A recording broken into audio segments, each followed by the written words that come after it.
Hey, hi everyone. So obviously if you're watching this video, you're either subscribed to my channel or you're a teen looking for a job. Most people that make these kind of YouTube videos already earn money from YouTube, and I am an example that doesn't. I'm a person that doesn't earn money from YouTube, and I have a real job. Well, today was my first day, but I have a real job, and I'm here to share how I got that job, and I've worked in a couple places before, so I just wanted to share how I've gotten my jobs to help you guys get your jobs. And you have to remember that I'm only 16 years old, so I'm not an expert in this area, in this field, so don't mind some of the things I say. They might be like a little amateur-ish for people that are older and they're watching this video. So I'm just going to get started. First of all, you can start making YouTube videos. If you're watching a video, obviously you know how big the YouTube community has gotten. So you can make videos about anything. And if you have a good quality camera, if you have good viewers, if you have good backup, you have good ways to share your videos, go for it. Make YouTube videos, earn subscribers, earn viewers, earn sponsorships and all of that, and then get a partnership with YouTube, and then you get paid. Voila. But I'm not doing that, and it might be a possibility in the future, but I'm not doing that at the moment.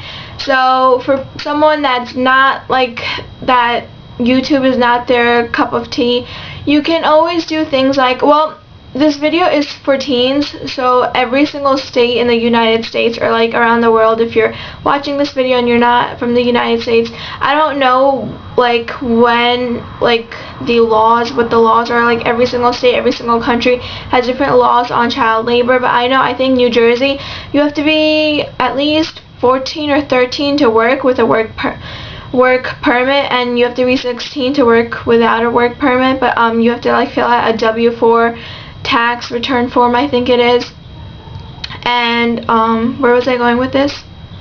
Oh, okay, so every single state has different child labor laws. First, you should definitely do some research on that. If you're too young, try doing jobs like babysitting. I know babysitting was not my favorite thing to do. I hated running around behind the kids, trying to wrangle them all together and making them eat and stuff like that.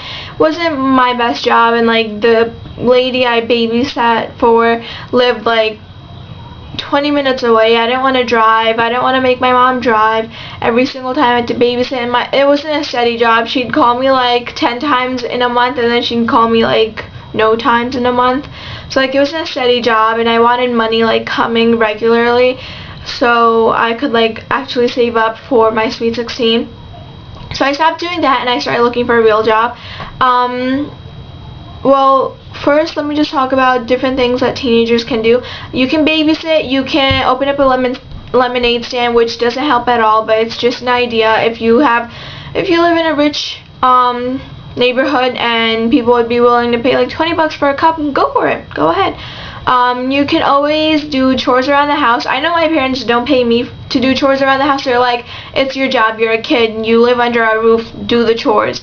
But if if your parents are willing to pay you to do chores around the house, go for it. You can go ask your neighbors if they need lawn mowing, snow shoveling, leaf raking, all of that. You can talk to them. There's so many different little jobs you can do, but I assure you that they're not gonna make you as much money as a real job would. So now going off into a real job, looking for a real job. First, if you're a teenager, most likely you are not able to drive yet, so you need a place where you can walk to. If your parents or your siblings or your aunt, uncle, your cousin, whatever, isn't willing to drop you off, you should be able to walk there. I know the job I'm working at right now, I can walk to. It takes about half an hour. Good exercise, but I can walk there. It's possible. So you should be able to walk there, nothing too far. So first step would be to go onto Google. First step would be to ask your parents for permission. I know that I started looking for a job and didn't ask my parents for permission, but they were okay with it. But you should obviously ask your parents for permission first, because they might say no. They might be you don't need a job.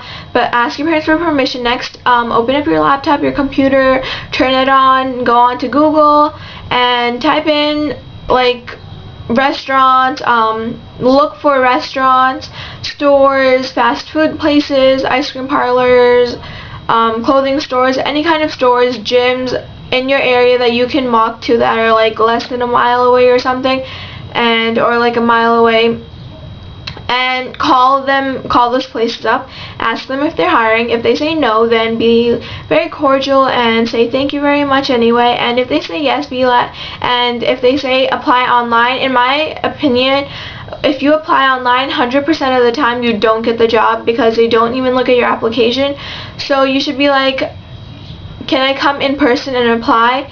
Or if they say come in person and apply, that is the best way to go, and you should go into the place as soon as possible and apply for a job. And this happened to me. This is a really funny story. I was applying for the job I work at right now, which is Quiznos, which is like a Subway. I was applying for the job, and like I was filling out all of my school information, my past work career and stuff like that, and then I hand in the paper as I'm about to leave. I'm like, wait a second, I didn't even write my name, my number, my address, my social security number on this application. So I went back to the owner. I was like, excuse me, I don't think I wrote my name on that, or my number or anything. That's my personal information. She's like, oh, sorry, I forgot to give you part one of it. Well, she's a very nice lady. I worked with her today. I don't know if it was like a little sketchy. Maybe she was trying to test me, or maybe she just forgot to give me part one of the application. But I filled that out, and then the manager came to the front, and I handed her part two of my application, which I already filled out, and like it had all of my work information on it where I've worked before. And then I was filling out the other part, and she was asking me questions, and I was being very friendly towards her, and I was being very nice, and I was like having a heart-to-heart conversation about like working at places and trying to save up and everything. So like she was being very nice to me. So, and then the nicer you are, the more they know that you're going to be the same way to the customer. If you're not even nice to your manager and the owner, how are you going to behave with the customers? So you should definitely be very nice and very friendly and very like outgoing. Don't be a turtle and like be shy and everything, because I know a lot of people don't like that at workplaces. And we were having like a face-to-face conversation about where I worked and like what I did there and everything, which gave her a really good idea that I knew what I was doing and everything. So that was a really good thing that we had a face-to-face conversation, which if you can do, try, and if you can't, try anyways. And like if they engage you in a conversation, definitely keep the conversation going. And so I left. I filled out the application. She started telling me about my hours and stuff like that. So I was like, oh yay, I got the job. And then she was like, I'll call you at the end of the week. The end of the week came and she never called. So a couple days later I called, and the owner picked up. This is a different owner, not the one that I talked to in the store. The guy owner. He was like, I don't understand why the manager would be like, you got the job, because she's already training so many people and stuff like that. He was a little rude to me, but I was like, it's okay. He was like, call back when she's in the store and everything. So I called back a week later because I was like, maybe she's training people. I don't want to bombard her and like lose the job. So I called back like about a week and a half later, and she was like, oh well, I was looking at your application today and I really like you, and I really like the fact that you have work experience, so I'm gonna call you tomorrow. And guess what, she did call me the day after, which just basically explains that you have to be a little persistent and you have to be able to wait and be patient. If they don't call you like the next day, that doesn't mean you don't have a job. Like call maybe a couple days later to make sure that they know that you applied and that they know that you really want the job and you're really you're really interested in getting the job. So I definitely give them a call back and everything, and ask them questions. They like it when you ask them questions. Be like, what's my uniform going to be? For girls, like I know I have to put my hair up in a bun. I should definitely make a video of my uniform and talk about my job. I'll do that during this week, and ask them all these questions just to make sure that they know that you're interested in the job and everything, which is a good idea. And then when you do start working, be the best worker you can be, and that's my advice for getting a job and jobs for teens. So hope you liked this video, hope you liked my advice, and don't forget I cannot talk today. I'm so tired. Don't forget to comment, rate, and subscribe. Bye.